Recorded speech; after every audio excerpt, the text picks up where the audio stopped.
Hello friend, welcome to the channel solution. सर्दी और गले में थोड़ा खराश होने की वजह से आज आपको आवाज अलग लगेगी, तो थोड़ा सा मैं उसके लिए सॉरी हूं, थोड़ा चला लीजिएगा।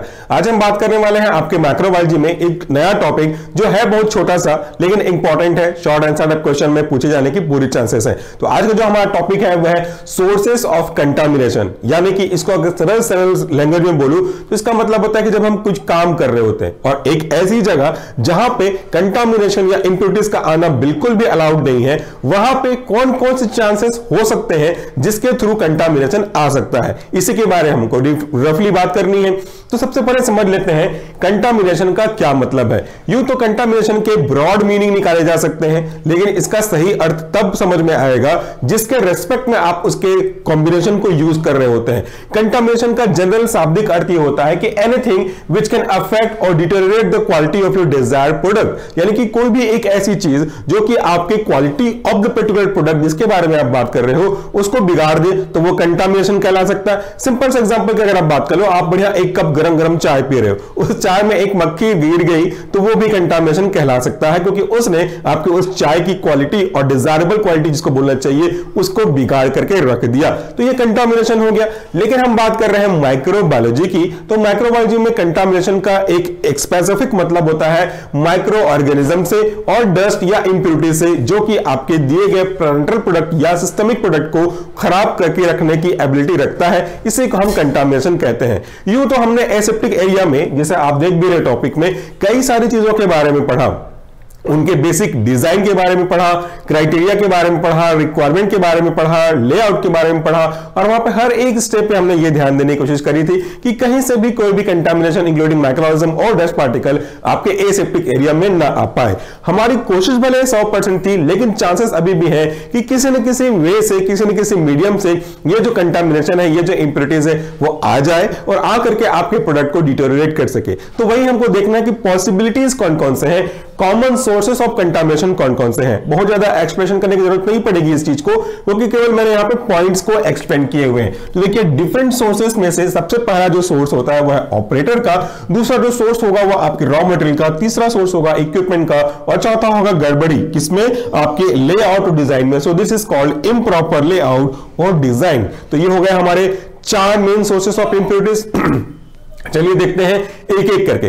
पहला है कौन? ऑपरेटर। ऑपरेटर मतलब एक ऐसा पर्सन जो पर्टिकुलर एरिया में किसी स्पेसिफिक मशीन को, मशीनरीज को ऑपरेट कर रहा होगा, वो ऑपरेटर है।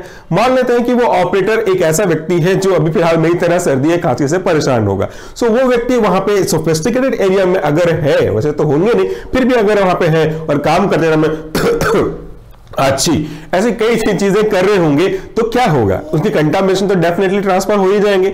सो there are so many ways under operator जो कि उसकी क्वालिटी को खराब कर सकता है, डिटेरियोरेट कर सकता है। इसके अंतर्गत कौन कौन सी चीजें आ सकती हैं? इसके अंदर उनके हैंड आ सकते हैं, वो जब किसी चीजों को हाथ में खांसेगा, छींकेगा, प्रॉपर ग्लव्स नहीं पहनने की वजह से जब वो टच करेंगे तो वो कंटामिनेट कर सकते हैं। स्किन के थ्रू वो मूव कर सकते हैं, कहीं पर टच हो जाए तो वो उसको मूव कर सकते हैं। क्लोथ्स जो हम कपड़े पहने हैं उसमें गंदगी हो सकती है, स्वेटिंग डर्ट हो सकता है, माइक्रोऑर्गेनिज्म हो सकते हैं, इसके थ्रू वो मूव कर सकता है।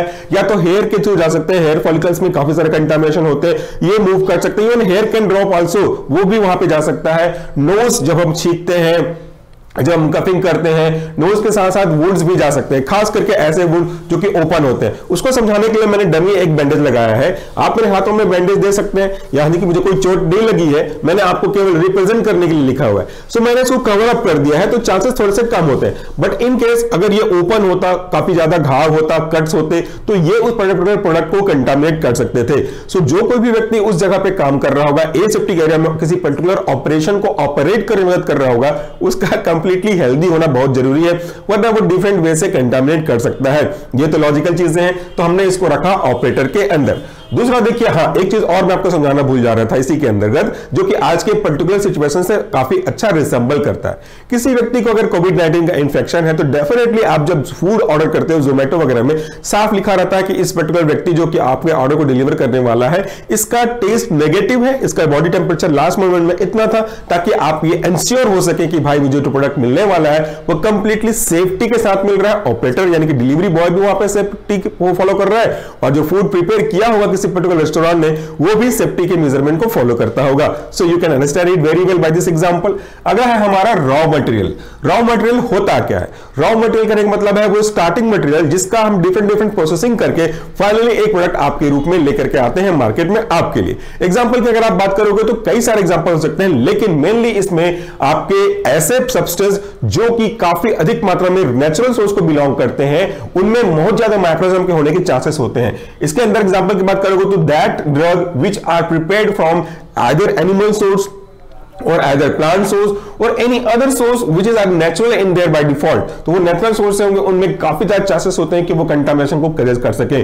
Water is prime source of contamination. अगर आप जिस जगह से वाटर को यूज कर रहे हो रॉ मटेरियल के रूप में, वो काफी अधिक मात्रा में कंटेन करता है बैक्टीरिया को, फंगस को, इवन सॉलिड्स को। सॉलिड्स के अंतर्गत आपके सॉलिड भी आ सकते हैं, मड पार्टिकल आ सकते हैं, साथ साथ आपके ऑर्गेनिक और इनऑर्गेनिक इंप्योरिटीज भी आ सकती है। तो ये आपके रॉ मटेरियल हो गए जिसमें से गंदगी जा सकती है। एग्जाम्पल की ही बात कर लेते हैं, आपने कई बार लोजेंजेस यूज किए होंगे, जैसे इस एग्जांपल, इसका वास्तविकता से कोई संबंध नहीं है, समझाने के पर्पज से मैं आपको बता रहा हूं।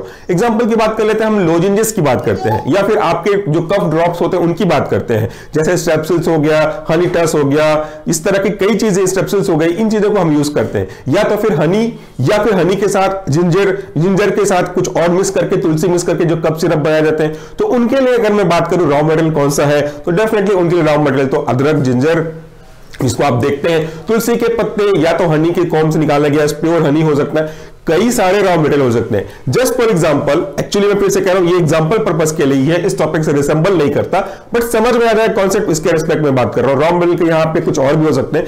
ये मेरे पास एक रॉ मटेरियल है, जिंजर है, काफी अच्छा जिंजर, देखने में सॉलिड है, इसे मैंने परचेस करके लाया, लेकिन इसके किसी न किसी कॉर्नर पे अगर आप देखेंगे तो आपको मड या फिर कोई गंदगी लगी हुई दिखाई देगी। तो अगर ये रॉ मटेरियल है, आपको लगता है कि आपने काफी अच्छे से वॉश करा हुआ है, जो ओपन एरिया है वॉश करा है, लेकिन जो कॉर्नर है वहां पर अच्छे से वॉश नहीं हो पाया। याद करिए हमने जब बात कर रहे थे फैक्टर अफेक्टिंग डिसइंफेक्टेंट, तो इसके अंदर यह भी बात किया था कि डिसइंफेक्टेंट किसके अंदर तक पहुंच पाता है कि नहीं पहुंच पाता, और most of the case superficial से साफ कर देगा, इंटरनल पार्ट पे जो अटैच हो गए किसी और पार्ट से, वहां तक पहुंच पाना थोड़ा दिक्कत है। इसके लिए मैंने सीरीज का भी एग्जांपल दिया था डेमो करके।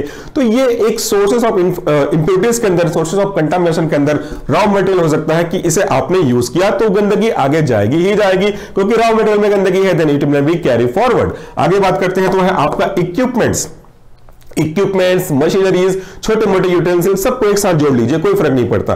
तो अगर आपके यूटेंसिल्स या अगर आपके इक्विपमेंट्स में कोई गंदगी है, कोई कंटामिनेशन है बिफोर स्टार्टिंग द प्रोसीजर, तो डेफिनेटली वो कंटामिनेट करेगा आपके प्रोडक्ट को, और वो प्रोडक्ट कैरी फॉरवर्ड हो जाएगा आपके कंटामिनेशन में फिनिश्ड प्रोडक्ट या फर्निश्ड प्रोडक्ट के फॉर्म में। देखिए, इक्विपमेंट में भी contain micro organism particular which specific refers to dust particle which may participate or which may contaminate the product or the particular area where you are working।